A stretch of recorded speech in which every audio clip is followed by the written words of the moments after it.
Avanza el registro administrativo de migrantes venezolanos en Colombia. Las personas que estén de forma irregular en el país tienen plazo para registrarse hasta el 8 de junio. En la frontera, en el departamento de Santander, denuncian fallas dentro del sistema. Desde el 6 de abril y hasta el 8 de junio se realizará el registro administrativo de migrantes venezolanos en 21 departamentos de Colombia. 546 puntos están dispuestos en todo el país, de los cuales 400 funcionan en la frontera. Preguntan si este registro sirve como identificación. No le sirve. Nos preguntan si también, la otra pregunta es si sirven para desplazarse por todo el país. Tampoco le sirve. Los venezolanos han acudido masivamente a los puntos de registro. Aunque no recibirán ningún tipo de beneficio puntual, esperan ser tenidos en cuenta por el gobierno colombiano. Sí, aunque sea una fuente de trabajo estable y fija, pues que sea justo. Las personas que se encuentren de forma regular o irregular en el país, ya sea que posean cédula de extranjería o tarjeta de movilidad fronteriza, deberán registrarse. Los padres de familia son los más interesados. O sea, como padres de familia todo nos preocupa, entonces como padres de familia tenemos que buscar alguna ayuda. Los datos recolectados durante el registro son confidenciales y no podrán ser usados para sancionar o deportar a los extranjeros que acudan a los 546 puntos establecidos en el país.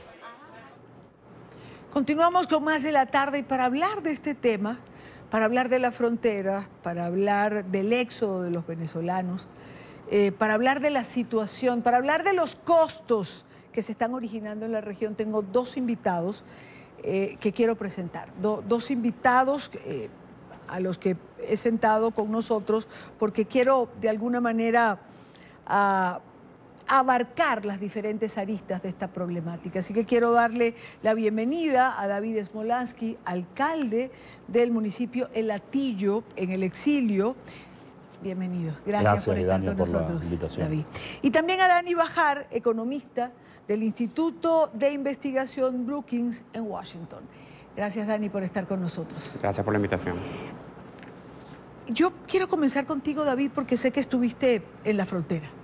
Sé que como parte de las actividades de David y como parte de la investigación de Dani, estuvieron en la frontera. Y quiero que me hables cuál fue tu impresión, cuál fue tu experiencia en esta oportunidad, dado que hace unos 3 o 4 meses atrás pasaste tú mismo por la frontera. Pasé por la frontera de Brasil. No, la de Brasil. Y ahora tuve que tropezarme con otra frontera, que es la frontera de Colombia. Pero que la de Brasil, las cifras son 800 más o menos por día. Es mucho menos la gente que hay en el norte de Brasil que la que hay en Cúcuta. Pero primero empezar que ha sido la vez que más cerca he estado de Venezuela desde que ordenaron mi arresto. Es decir, estaba a menos de 500 metros de mi país, pero pasar esos 500 metros significaba ir directo a la cárcel.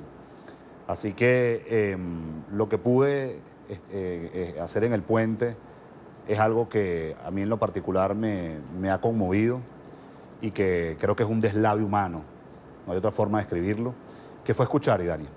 Fue escuchar testimonios de miles de venezolanos que se iban del país o que iban a hacer mercado en Cúcuta, niños que iban a estudiar en Colombia y se regresaban al final de la tarde, gente que solamente se iba a comer y después de comer iba a pasar la noche en alguna calle de Cúcuta o en alguna calle de San Antonio del Táchira, o personas que simplemente iban a hacer el mercado o comprar medicamentos porque en Venezuela no se ve. Definitivamente lo que vi en el puente es la confirmación de que en Venezuela estamos en una crisis humanitaria que ha sido promovida, que ha sido generada por un sistema autoritario que hoy transita a un sistema totalitario, donde lo más sagrado que tiene un ser humano, que es el derecho a la vida, no está garantizado. Y al no estar garantizado, porque puedes morir por falta de alimentos, o porque puedes morir por falta de medicamentos, o porque puedes morir por la inseguridad, o porque puedes morir en una represión, como ocurrió el año pasado, la gente entonces está huyendo en estampida, y es algo lamentable porque Venezuela siempre fue un país que le abrió las puertas a tantos que sufrieron de dictaduras en el Cono Sur, de conflictos armados en Centroamérica, y ahora le toca a nosotros los venezolanos, siendo el país, uno de los países más ricos de la región, con las reservas más grandes de petróleo, con la 8ª reserva de gas del mundo, tener que huir y buscar suerte en Chile, en Perú, en Ecuador, en Argentina, como hacían muchos venezolanos cuando cruzaban el puente y tomaban un bus en el terminal internacional. Dani Bajar ha participado en un estudio reciente que tiene que ver con el éxodo venezolano, con esta crisis, con los costos que produce, con el número de venezolanos que se está movilizando. Yo quisiera comenzar preguntándote, Dani, ¿es una crisis humanitaria? ¿Hay parámetros que la definen como crisis humanitaria? ¿Se puede calificar a los venezolanos como refugiados, por ejemplo? Sí, bueno, la crisis humanitaria en Venezuela está medida por los números. Si bien en Venezuela tal vez no hay un conflicto armado, una guerra, como hay en lugares como Siria, todos los indicadores humanitarios son iguales o peores que los que hay en guerra. En 4 años en Venezuela el Producto Interno Bruto ha caído en 40%. Es, según un estudio reciente de la Universidad de Harvard, una de las caídas más grandes que han habido en la historia de la humanidad en tan poco corto tiempo. La tasa de mortalidad infantil es de 2 de cada 100 niños menores de 1 año mueren. Es tan grande como la de Pakistán, que es una de las más altas del mundo. Por cualquier medida humanitaria que uno vea, es clarísimo que en Venezuela existe una crisis grave que está afectando no la calidad de vida de los venezolanos, sino la vida misma de los venezolanos, que se ve reflejado en lo que nosotros vimos en la frontera, que muchos de ellos están huyendo del país para subsistir, para comprar medicinas, para comer. Y por ende, yo creo que hay razones suficientes como para llamar a muchas de estas personas que están hoy en día saliendo del país como refugiados. La Declaración de Cartagena de 1984, que es un documento que firmaron los países del continente, incluyendo Colombia, incluyen en esa definición a personas que huyen de su país porque hay violaciones masivas de derechos humanos, porque se les han cortado las libertades, porque hay ruptura del orden público, etcétera, etcétera, y otras razones. De manera tal que es casi obvio que estas personas, o muchas de estas personas, pueden ser calificadas como refugiados, lo cual sería muy importante declararlo como tal para poder recibir ayuda de la comunidad internacional, que es la que tiene la responsabilidad. El orden global como un todo tiene la responsabilidad de ayudar a estas personas que necesitan ayuda humanitaria, que Colombia sola ha hecho mucho esfuerzo hasta ahora, pero Colombia sola no puede, necesita de otras agencias para confrontar esta crisis. Ahora, David, ¿por qué políticamente hablando los países o algunos países no declaran esta emergencia, no hablan de refugiados? Colombia no puede sola, como decía Dani, tampoco puede solo Perú, tampoco puede solo Chile. ¿Por qué no hay una declaratoria para que la comunidad internacional baje esos recursos que son necesarios para afrontar lo que ya es el éxodo más grande en la historia de América Latina? Bueno, hay que poner primero los temas en contexto, ¿no? Yo empiezo diciendo que el tema venezolano, hoy el régimen de Maduro no solamente es una amenaza para los venezolanos, es una amenaza para toda América Latina, y la crisis humanitaria que lamentablemente ha generado el régimen de Maduro, pues no solamente afecta a Venezuela o afecta a los países vecinos, como puede ser Colombia o Brasil, sino afecta a toda la región.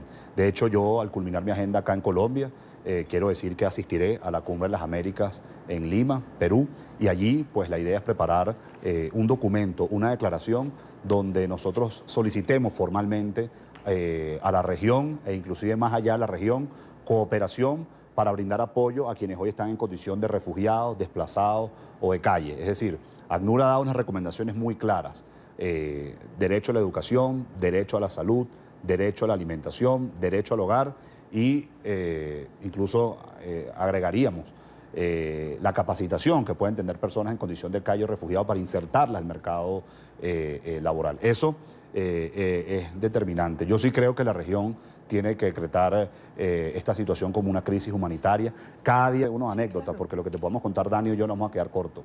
Conocí al señor Fausto, no voy a decir los apellidos porque por temor a ellos me pidieron que no lo hiciera, pero que si tenía oportunidad de estar en los medios de comunicación lo escribiera. El señor Fausto tiene 67 años de edad. Toda su vida vivió en el estado de Aragua. Decidió irse del país en un bus para llegar a Guayaquil, que le puede tomar entre 2 y 3 días. Pero no solamente está el señor Fausto, está la señora María, que el domingo la vi comiendo en el terminal de buses internacional. Esa era su cena, el domingo a las 6 de la tarde. Se fue a San Antonio del Táchira a dormir en la calle y me la encontré al día siguiente, es decir, el lunes a las 6:30 de la mañana, cruzando la frontera para recibir la comida que sirve la Iglesia Católica.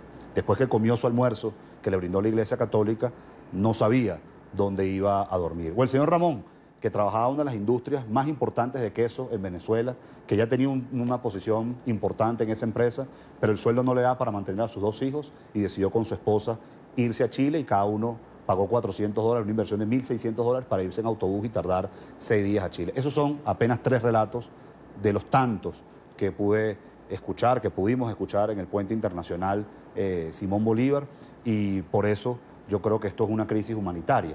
Lo que pasa es que Venezuela es un caso sui generis. Venezuela no está formalmente en una guerra. Pero si tú cruzas un puente y lo primero que te das cuenta, si tú cruzas el puente internacional Simón Bolívar y lo primero que ves son carpas de la Cruz Roja con madres, con bebés recién nacidos para vacunarlos, es lo más cercano que hay a una guerra. Entonces hay que decretar la crisis humanitaria, pero esa crisis humanitaria hay que llevarlo a un plan de acción que puedo escribir más adelante porque me he extendido en mi respuesta. Dani, el desplazamiento de los venezolanos, evidentemente, como lo estamos hablando, causa un impacto dentro de la región. ¿Ese impacto puede contabilizarse monetariamente? Bueno, y Dani, lo primero es que la primera limitación que tenemos para poder realmente contabilizar esos estimados es que no tenemos precisión de la cantidad de personas que están cruzando la frontera. Cifras oficiales hablan de entre 30.000 y 35.000 personas que están cruzando cada día y unos 2.000 aparentemente se quedan en el país o siguen a otros destinos. En Colombia, estamos hablando de Colombia. Correcto. Pero hay cifras no oficiales que indican que este número podría ser mucho mayor. Y yo creo que ha sido un problema, y yo entiendo a las autoridades colombianas porque de verdad que ha sido un tema tan... ha pasado todo tan rápido, y Colombia tradicionalmente no es un país que tiene la infraestructura para recibir tantos inmigrantes. De hecho, Colombia fue un país que tuvo muchos inmigrantes, muchos de ellos llegaron a Venezuela, y yo creo que las autoridades están haciendo un esfuerzo importante en tratar de contabilizar con el censo que están haciendo, entender cuántas personas entraron con un pasaporte regular o cuántas personas han entrado de manera irregular, y yo creo que la intención genuina es de ayudarlos. Pero uno podría pensar en algunos números, ¿no? Si simplemente las cifras oficiales del gobierno colombiano dicen que hay alrededor de 550.000 o 600.000 venezolanos en Colombia. Muchos de ellos ya han llegado en una ola anterior, posiblemente muchos con algo de capital, con maneras para ellos poder sostenerse ellos mismos.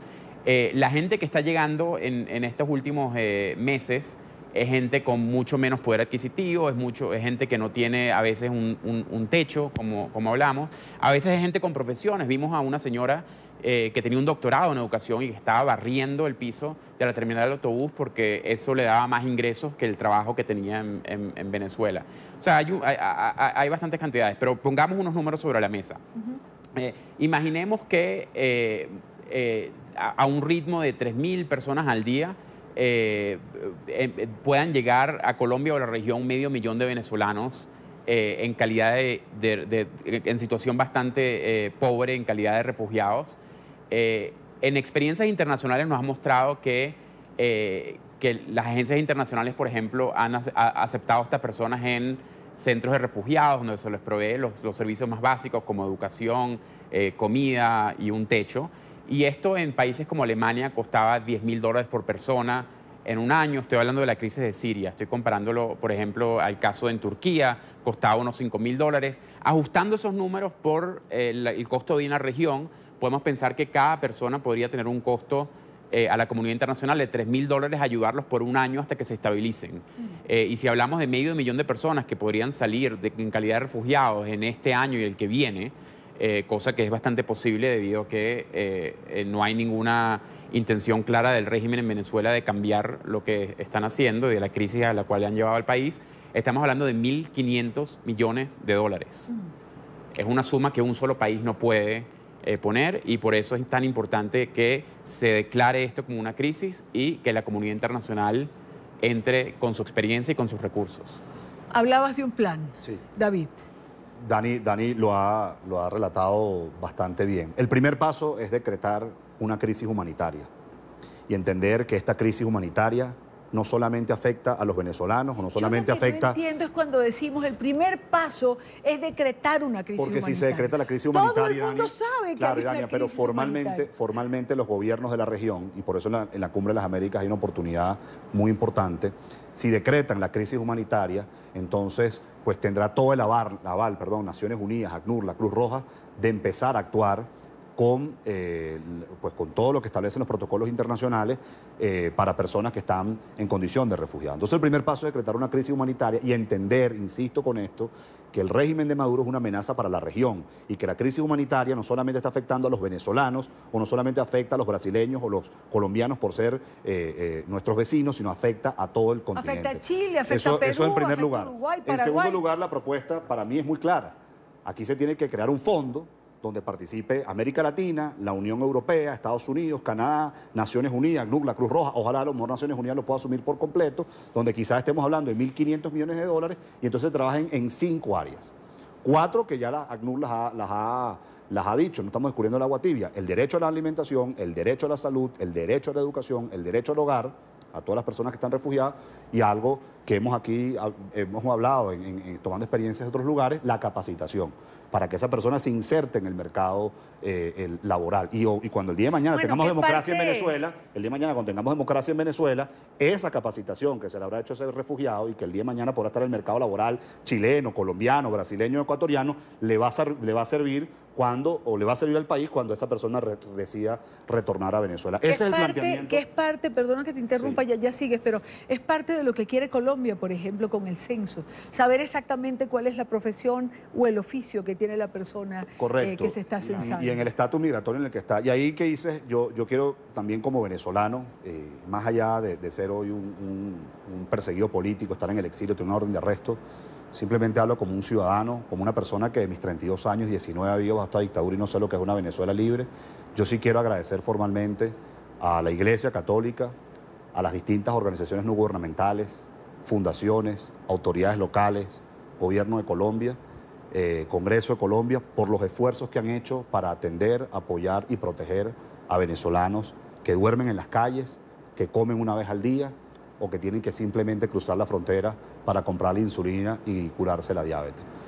Cuando en Venezuela tengamos libertad, cuando en Venezuela tengamos democracia, eso se lo queremos agradecer, pero lamentablemente la crisis humanitaria en Venezuela es tan severa que hay que dar otros pasos. Hoy leí en la mañana el anuncio de Noruega, que está dando $1 millón para esta crisis de refugiados. Lo mismo hizo Estados Unidos con $2,5 millones. Bueno, son pasos. Lo que pasa es que son tantos los que están hoy en condición de refugiados que ese dinero no es suficiente. Pero lo importante es haber estado allí, no hablar de la tapa de la barriga, tener los testimonios y no quedarnos solamente en contarlo, en una foto, en un video, sino actuar en un contexto regional o inclusive un contexto global. A Dani Bajar lo conocí el año pasado, coincidimos en la asamblea de la Sociedad Interamericana de Prensa. Dani es venezolano, vive en Washington. Una cosa es ver desde allá y otra es verlo en el puente Simón Bolívar en Cúcuta. Tu experiencia humana, ¿qué fue lo que más te impactó? Es decir, si yo me conmuevo estando aquí viendo los reportajes que nos mandan de Venezuela nuestros periodistas, ¿qué tú sentiste allí? Fue desgarrador, Idania, fue desgarrador. Yo paso mucho tiempo enfrente de mi computadora viendo los números, pero esto fue una experiencia que me hizo entender la dimensión de la crisis. Esto no es una frontera normal. Esto es una frontera donde la gente está huyendo por sus vidas, por medicinas, por comida. Vimos una señora que nos contaba que vino al comedor de la Iglesia Católica, pero estaba tratando de llevar 2 comidas más para sus nietas que estaban desnutridas, no podían ni caminar de la desnutrición. Vimos a un señor que tenía solo una pierna, no podía movilizarse y estaba sentado en la plaza esperando para poder ir a dormir en la plaza con la expectativa de que la policía lo iba a dejar dormir ahí. Vimos cosas desgarradoras, pero también vimos algo muy bonito y yo lo quiero recalcar. Vimos gente haciendo lo posible para salir adelante. Vimos microempresarios que poco a poco con lo que tenían iban invirtiendo en su pequeño negocio, gente emprendedora vendiendo accesorios de teléfono, vendiendo hortalizas, gente que había montado 2 o 3 restaurantes en Cúcuta, gente dando trabajo.